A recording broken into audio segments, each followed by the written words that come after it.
Boa noite, pessoal. Bem-vindos de volta ao nosso canal Fundamentos de Umbanda. Bem-vindo de volta à nossa conversa. E hoje nós vamos dar início a uma outra série. Ah, mas você ainda não terminou a série. Calma, respira, macumbeiro. Eu vou terminar, tá? A gente só não quer fazer todo um tema para daí começar o outro. Hoje nós vamos dar início a uma nova série aqui no canal, falando sobre os nossos amados orixás. O que é um orixá, como cultuar um orixá da maneira correta. Lembrando que estamos falando dentro da tradição da nossa casa. Você sempre deve buscar a orientação do seu sacerdote, se você tiver um. Nós apenas vamos passar informações mais gerais. Depois da vinheta. Vamos lá, pessoal. Eu pensei muito em como começar essa série e eu acho que é interessante nós começarmos essa série fazendo esse vídeo 01, por assim dizer, perdendo um pouquinho de tempo, aliás, perdendo tempo não, investindo um pouco de tempo em explicar o que é um orixá, para que nos próximos vídeos dessa série nós possamos dedicar vídeos inteiros a cada um dos orixás. Cada orixá vai receber um vídeo com todas as informações pessoais dele. Mas nesse vídeo, o primeiro, o abre-alas, por assim dizer, nós vamos falar sobre o que é o conceito de um orixá dentro das tradições de Umbanda e dentro daquilo que a nossa casa prega, mais uma vez falando.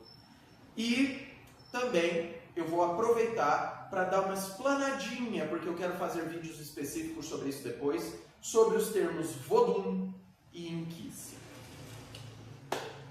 Vamos começar. A gente precisa sempre lembrar que a Umbanda, a religião de Umbanda, ela não é estática e muito menos unificada plenamente, tá? Tanto é que eu comecei esse vídeo dizendo que nós vamos falar as coisas que são a tradição da nossa casa. Uma das coisas que tem na Umbanda são as chamadas vertentes de Umbanda. Vamos falar melhor disso na nossa outra série, mas adentrando nesse termo um pouquinho, cada vertente de Umbanda meio que deu uma explicação mais ou menos sobre o que são os orixás. A explicação talvez mais conhecida venha da Umbanda Sagrada, de que eles são fragmentos da luz de Deus, uma espécie de consciência não tão consciente, uma divisão de um prisma de luz.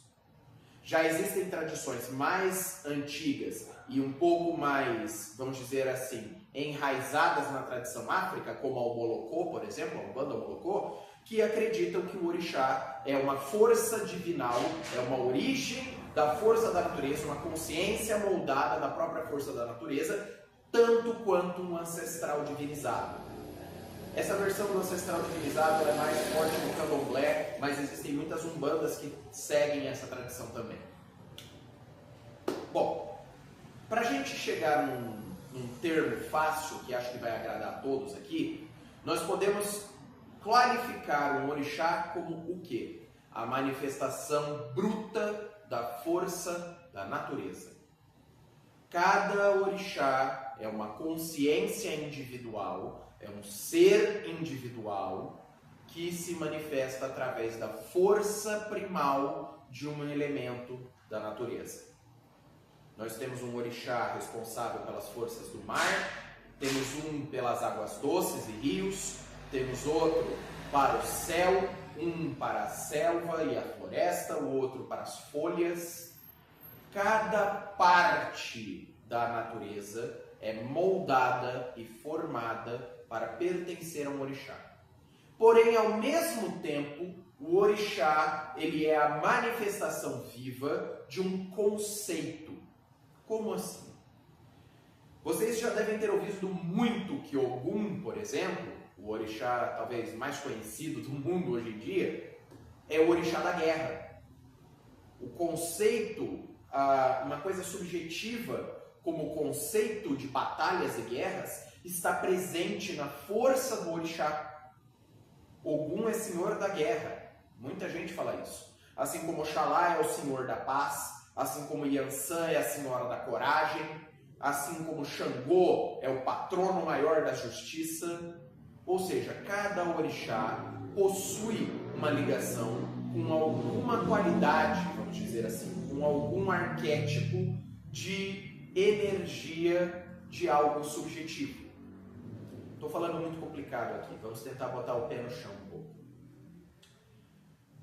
Uma das discussões muito comuns que eu vejo hoje em dia pela internet, infelizmente, é as pessoas defendendo a ideia de que a Umbanda não cultua orixá, a Umbanda cultua falangeiro. Tá.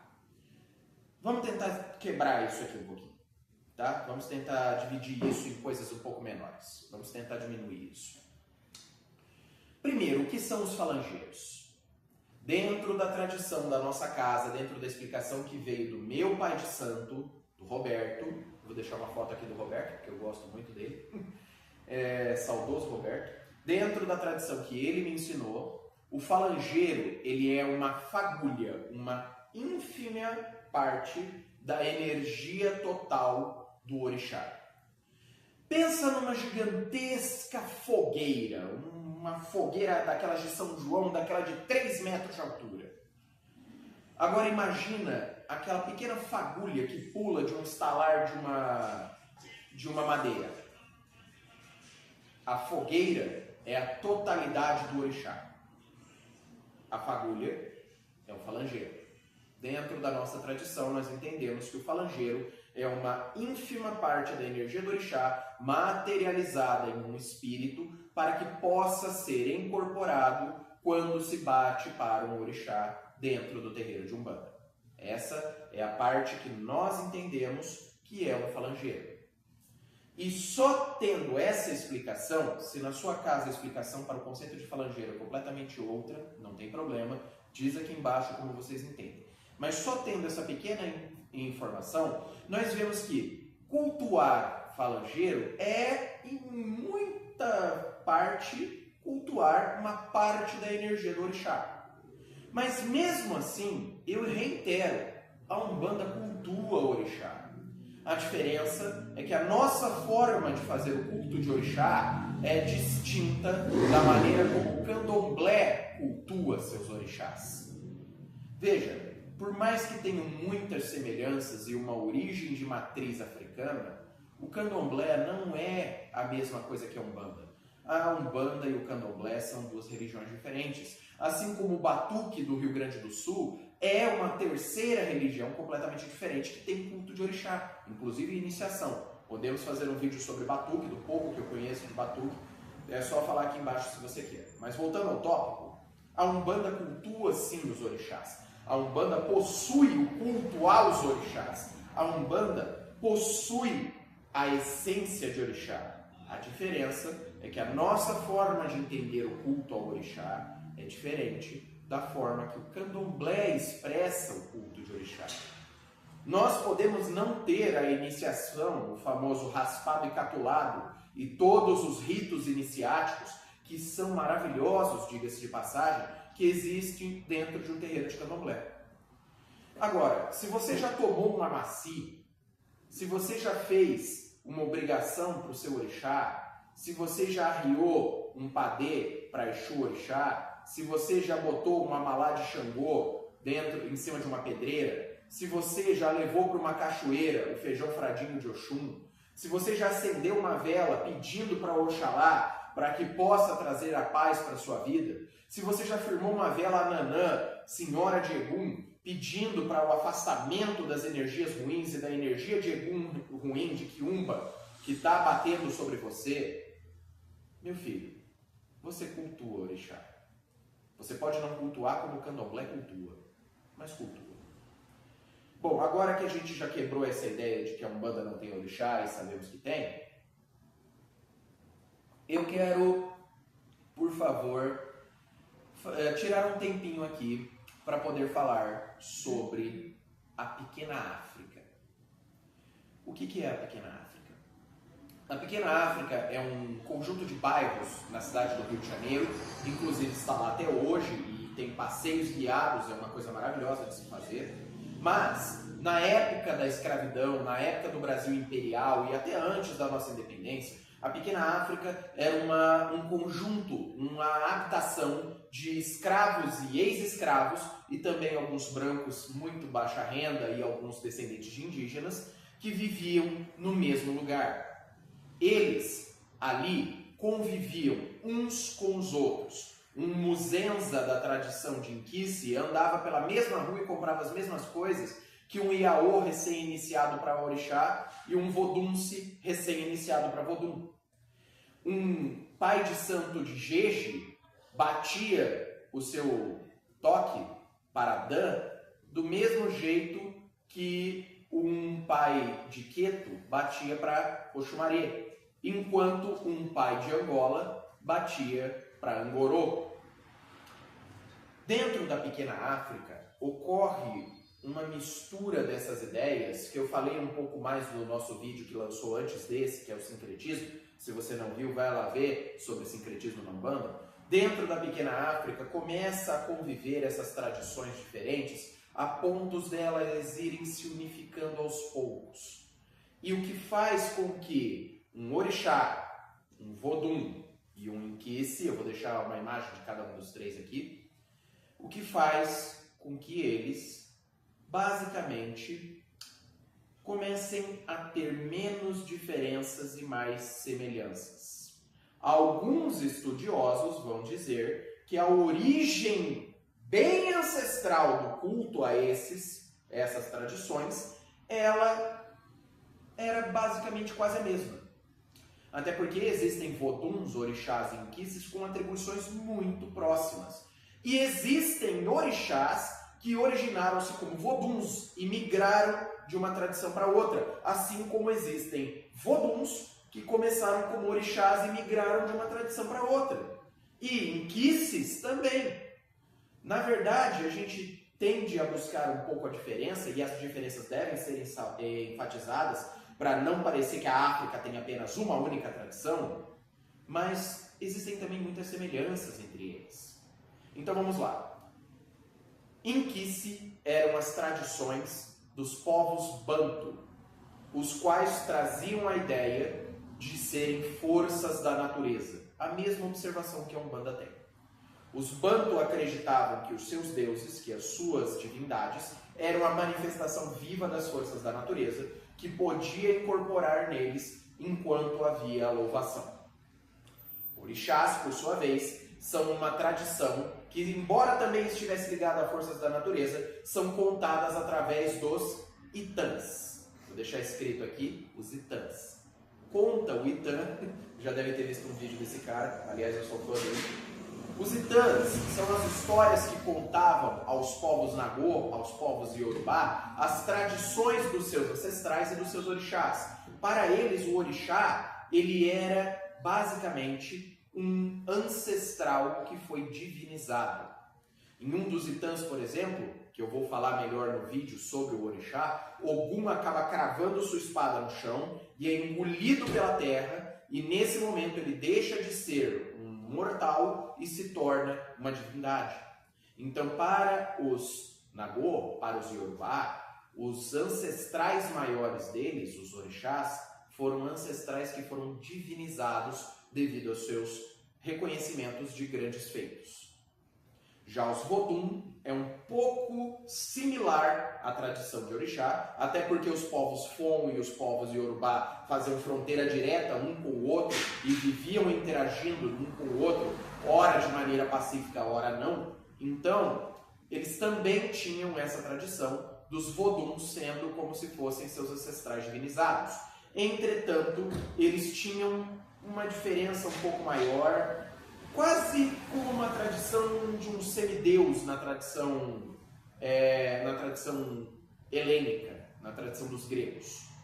Eu não vou entrar no mérito de explicar Vodum e explicar Inquice, não é um vídeo para isso, é um vídeo que está inaugurando a nossa série de orixás, mas eu queria deixar bem claro a existência desses outros panteões, porque eu vou citar ao longo dos vídeos dos orixás os Inquice e os Vodum que correspondem a eles nas outras tradições.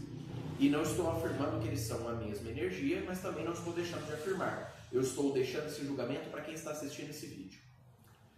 Bom, Mas se a Umbanda tem, como eu disse no meu primeiro vídeo, a tradição maior dos Bantu e o culto dos Bantus era voltado aos Inquice, por que nós cultuamos Orixá? Eu cheguei a responder isso naquele vídeo, mas eu vou entrar agora um pouco mais a fundo nesse mérito. Ocorreu, ao longo da história, um processo que ficou conhecido como nagotização. A nagotização foi o quê? Os Bantus chegaram aqui muito antes de qualquer outra tradição africana pisar no Brasil.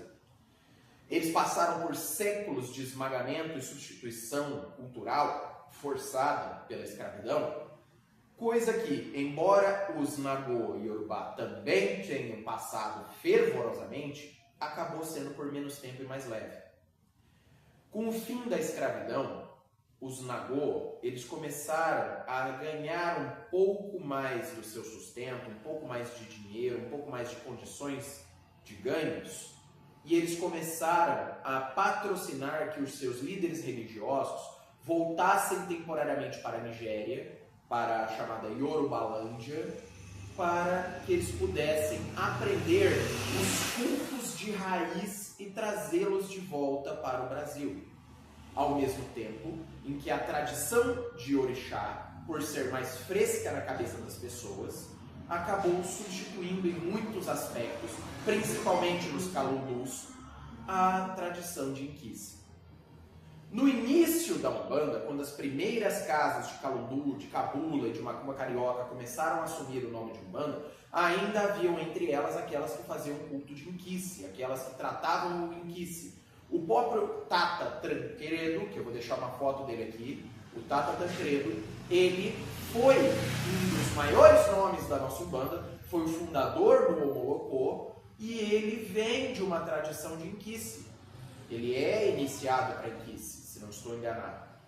Então, o próprio termo Tata é de origem Bantu, de culto de Inquice.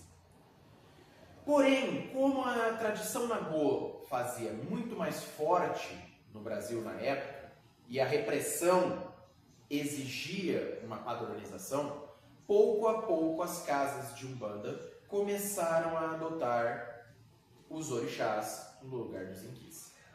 Embora a visão do que é um orixá dentro da Umbanda, como eu disse, é muito próxima do que eram os Inquice, ou seja, forças da natureza. Agora eu quero entrar numa parte interessante do vídeo, que é como, dentro da Umbanda, você pode descobrir os seus orixás. Eu não vou entrar no mérito aqui de discutir quantos orixás uma pessoa pode ter numa coroa, porque isso é muito de casa para casa. Existem casas que eu já vi que falam 5 orixás. No máximo, tá? Não é todo mundo que tem. Existem casas que eu vejo que falam que existem apenas 3 orixás numa coroa. O orixá de frente, o juntó e o ancestral. Eu já vi casas que falam de 2. O pai e a mãe. Um orixá de frente e um juntó. Já vi casas que falam de um único orixá. Todo mundo é filho de um único orixá. Eu não vou entrar no mérito de quantos orixás uma pessoa tem numa coroa, porque isso é muito específico de casa para casa. E dentro da nossa casa nós temos a nossa verdade, a nossa tradição. E eu gostaria de saber a sua. Bota aqui embaixo. Mas, para descobrir o seu orixá, existem 3 vias que são adotadas pela maioria das casas de Umbanda. A primeira, das casas mais tradicionais, são feitas pequenos ritos que são chamados como deitadas, camarinhas, que são um processo iniciático. Você não sabia, mas a Umbanda tem seus processos iniciáticos. E dentro desses ritos, depois de um tempo, ao longo do desenvolvimento mediúnico, o orixá da pessoa se manifesta de alguma forma. Existem outras casas, também mais tradicionais, em que você descobre o seu orixá através de uma consulta com uma entidade já firmada, já desenvolvida. Por exemplo, foi assim que eu descobri o meu orixá. Na casa do meu pai de santo, nós tínhamos essa tradição. As entidades, quando sentiam que você já estava pronto para saber essa informação, elas passavam adiante o seu orixá. Entretanto, mais recentemente, começa a surgir casas com uma tradição do jogo de búzios. Existem centenas de jogos de búzios, deixando aqui claro, nós podemos inclusive fazer um vídeo sobre jogo de búzios, mas se é uma casa cruzada com candomblé, se ela tem um estilo de jogo de búzios próprio da Umbanda, se ela usa o merindilogum ou não, o jogo de búzios também é uma das formas confiáveis de se descobrir a coroa de orixá de uma pessoa. Existem jogos específicos da Umbanda, existem jogos específicos da Quimbanda, inclusive, e existe o jogo tradicional que é usado nas casas de candomblé e em algumas casas de Umbanda, que é o merindilogum, um jogo de 16 búzios. Independente da forma como você descobre o seu orixá, todas as casas de Umbanda elas chegam num acordo. A partir do momento que você desperta para o orixá desperta para você. Ou seja, a partir do momento que você adquire o conhecimento de que você é filho desse orixá, você passa a ter responsabilidades para com esse orixá. E a responsabilidade não é só você arriar uma oferenda uma vez a cada 30 dias e acender uma vela de 7 dias uma vez a cada 4 dias, tá? Vai com calma. A partir do momento que você conhece o seu orixá, seja o método que a sua casa use, você sempre, pelo resto da vida, 24 horas por dia, vai precisar buscar formas de se conectar a esse orixá. Eu não estou pedindo para você acender uma vela por orixá todo dia, não é isso.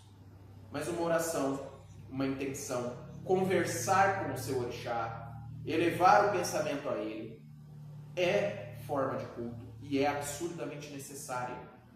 Porque quanto mais você busca se aproximar de orixá, mais orixá busca se aproximar de você.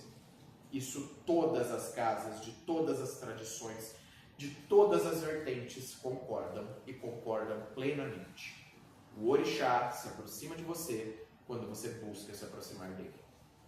E ai de mim se não fosse meu pai Oxalá.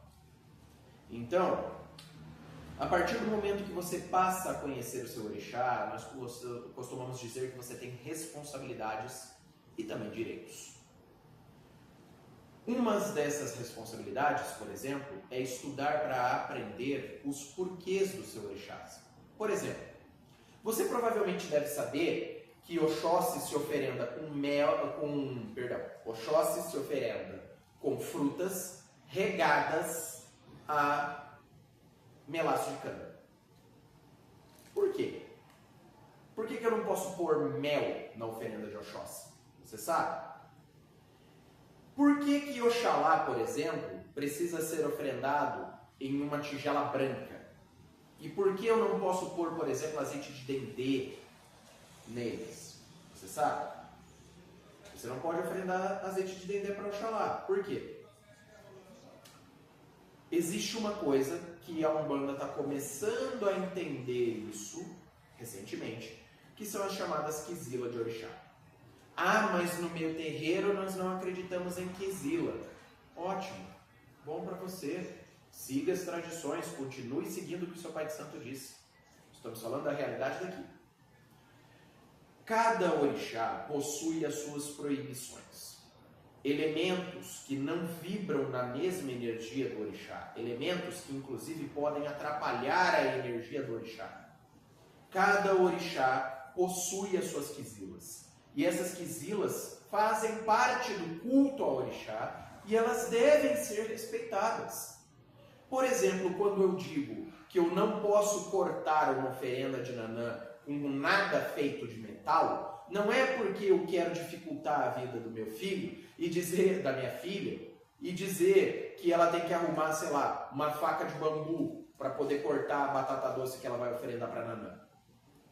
Quando eu digo para o meu filho de Oxóssi ou minha filha de Oxóssi que ele não pode botar o mel em cima da oferenda de Oxóssi, não é porque eu estou querendo dificultar a vida dele para ele sair correndo atrás de melaço de cana. Essas coisas, essas pequenas energias, essas pequenas ações interferem na energia do orixá, interferem no culto do orixá. E sim, o orixá pode quizilar com o filho, tá? Não é só Exu e Pombogira que fica irritado quando você faz coisa errada. O orixá também. Claro, existe uma lei que meu pai de santo sempre disse para mim, que é a lei da ignorância. Se você não foi orientado à espiritualidade, tem noção de que você não foi orientado. É por isso que eu sempre falo, vai fazer alguma coisa, busque o seu pai ou mãe de santo. Agora, a partir do momento que você sabe, e é para isso que nós criamos essa série, para falar especificamente de cada um dos orixás, você não pode alegar ignorância. Para encerrar esse nosso primeiro vídeo, que vai inaugurar essa nossa série, que eu estou bem animado para continuar com ela depois, vamos falar um pouquinho sobre ter imagem de orixá em casa. Por que, embora eu recomende para quem está num terreiro, eu digo para ter cuidado? Porque uma imagem é um assentamento. Uma imagem não é um amontoado de gesso. Ela foi consagrada, ela passou por ritos de consagração, ela tem maneiras de ser cuidada. Por exemplo, você sabia que para ter uma imagem de Obaluayê, você precisa fechar ele? Precisa ter uma caixa ou um oratório, qualquer coisa que você possa fechar a imagem? Não pode deixar ela ao ar livre? Você sabia, por exemplo, que se você tem uma imagem de Nanã, absolutamente nada de metal pode chegar perto da imagem? Você sabia que se você tem uma imagem de Oxalá, você não pode deixar carvão ou dendê perto dele? Você sabia que se você tem uma imagem de Ogum, os elementos de Ogum que vão trazer ainda mais energia são elementos de ferramentas cortantes, facas ou até facões? Todo um cuidado é necessário para ter o seu congá em casa. E eu sou o primeiro a dizer que você deve ter, quando bem orientado. Agora, sair daí, parar na primeira loja de umbanda de artigo religioso que você encontra, comprar a imagem de todos os orixás, enfiar eles numa prateleira qualquer na sua casa e deixar pegando poeira, meu amigo, meu filho, não faça isso com você. Não faça isso com você, por favor. Bem, pessoal, esse nosso vídeo é um vídeo introdutório, como vocês podem ver. É um vídeo bem simples, mas ele vai abrir a nossa série sobre orixás. Nos próximos, nós vamos falar, como o pessoal do Batuque do Rio Grande do Sul gosta de falar, de Bará a Oxalá. Nós vamos falar de todos os orixás, todos mesmo, e vamos dar todas as bases daquilo que é necessário de mínimo para conhecer esse orixá na sua vida. Eu espero que vocês tenham gostado. Deixem comentários, sugestões, clica no like, clica no compartilhar e, por favor, deixe esse canal crescer. Que o orixá acompanhe o caminho de todos. Otumbaio.